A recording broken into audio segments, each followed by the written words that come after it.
மச்சான் யார்கிட்ட காசு இருக்கு? இல்லை மச்சான். என்ன மச்சான் உங்ககிட்ட இல்லையா? இல்லை மச்சான், எங்கள் அப்பாவுக்கு விஷயம் தெரிஞ்சு இப்போல்லாம் சாமி போட்டு நான் காசு வைக்கிறது இல்லைடா. நான் எங்கள் அப்பா கிட்ட கேட்கதே இல்லை. டேரெக்டாக பேக்கெட்டில் கை விட்டு எடுத்துகிட்டு வந்துட்டே இருப்பேன்.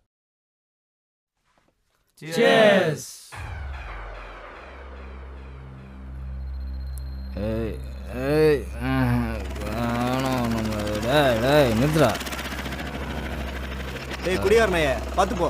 ஏய் ஏய் ஏய் ஏய் ஏய் ஏய் ஏய் ரோட்டு மச்சான், போடா. எப்பா ஏந்திரியா, என் புள்ளைய தெருவே வேடிக்கை பார்க்குது. கடவுளே, அந்த மனசுக்கு தெரிஞ்சா துடிச்சு போயிடுவாரு.